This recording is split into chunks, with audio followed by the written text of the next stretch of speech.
Hi, my name is Matthew Belisario. Welcome to another edition of the Belisario Sonic YouTube channel. Today, talking about the complexities of comparing vinyl record pressings using Led Zeppelin II as an example. I sat down with two of my friends, John and Mike, and we did a three-way comparison between an original. This is an original pressing. It is not a Ludwig, the first Ludwig pressing, but it is an original 69 pressing with the re-EQ'd version of that, because the Ludwig pressing was so hot it was causing issues with people's lo-fi turntables. But this is probably the more common version. This is an SD8236, and on the record itself, it's stamped as an STA 691671 with a CP next to it, which means it's a Columbia pressing, but it's also known as a Pittman version, but it is pressed at the Columbia plant. But this would be the re-EQ'd version, which would be a little toned down compared to the hotter original master of Ludwig.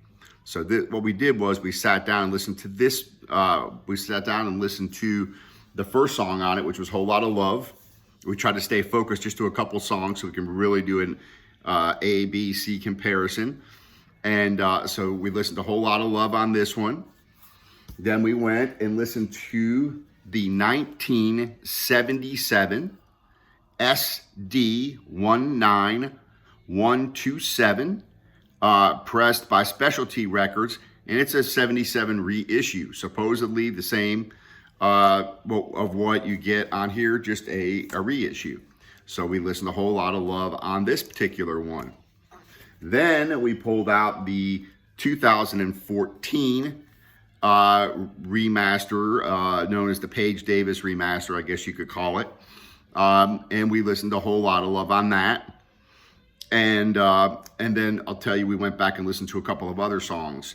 But I'll start off by saying there's a lot of complexities to just looking at this one particular record. This record obviously sold a lot of records, the Zeppelin. This was so many different pressings in different countries and different pressing plants and things like that. You've got a lot of issues. Now, just talking about Led Zeppelin II, you have at least 6 major pressings that you find on this particular record. So you've got the original Ludwig, you've got the Ludwig quote-unquote re-EQ'd, you've got the Classic Records put out one where Grunman apparently remastered it, you've got a MoFi remaster with Stan Richter, you've got a 76 Japan pressing that people say sounds the best, and then you've got a 2014 release. Those are just 6 of the major releases. You can really get into a lot of other things. Even on the CDs, they've got digital remastered by different people. Even one case where they say that the channels are reversed on some of them. So a lot of complexities to this particular Led Zeppelin II record. And guess what? They all sound different. And it's all 3 of these sound different. And I'm going to give you at the end which ones we enjoyed the most. So let me just talk a little bit about the first one. We threw on Whole Lot of Love. All of us, after comparing the 3, said that the bass was more pronounced on this original record. One of the guys, John, said that he thought it was a little high, but it sounded, pretty resonant. The vocals I found were more, kind of sounded more reverb, had more echo to it. But all 3 of us agreed that the drums sounded a bit subdued on this. So that was our first passing there. The second pressing, which was the reissue pressing, then we listened to that, and all of us, we noticed right away that this one sounded different. And this was the reissue 1977 Specialty Records pressing. We thought the vocals were higher.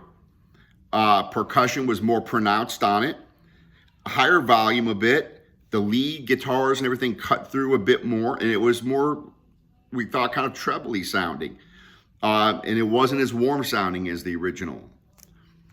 And so that was our first assessment going through. Then when we pulled up the new 2014 Page remaster, We thought that the vocals were maybe a little lower, but the bass was much more resonant.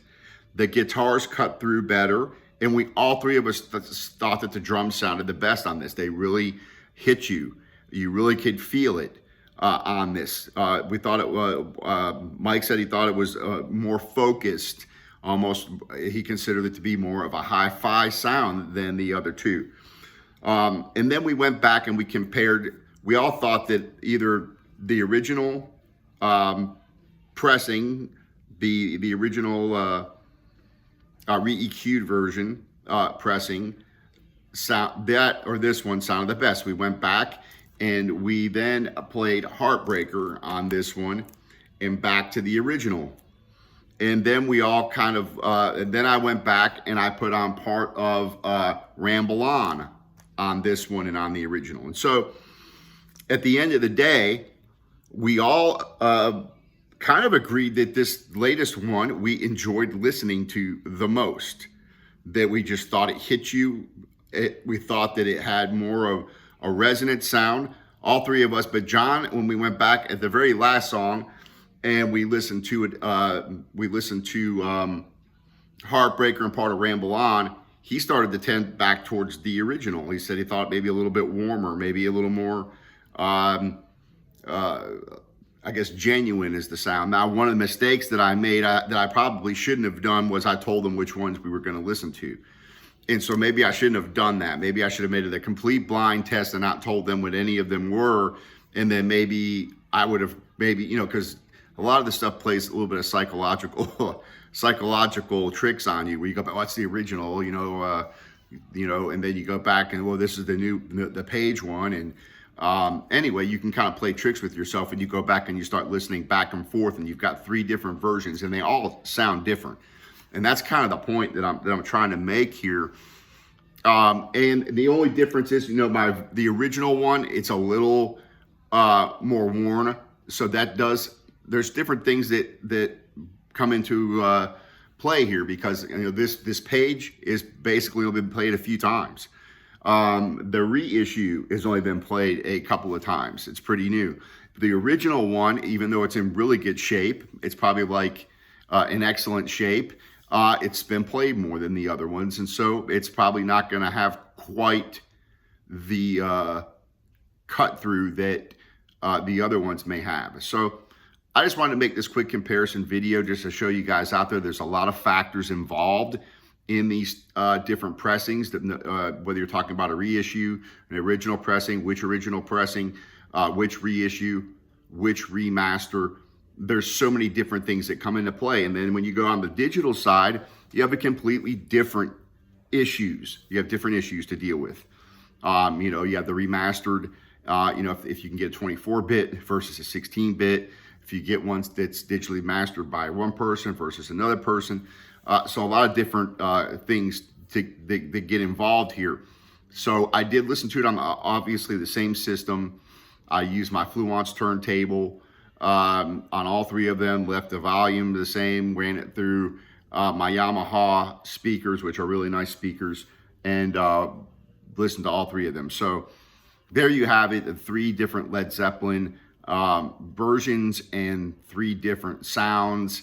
And overall, I think all of us, for the most part, except for John wavering back and forth there, we liked the new mix and enjoyed just the way it felt, just the way it hit you. It was a little more, I would say, just a little more forceful. So, all right, well, I just wanted to share that with you guys. It's been a while, and I told everybody that I was going to do this. So there you have it. We'll talk to you later.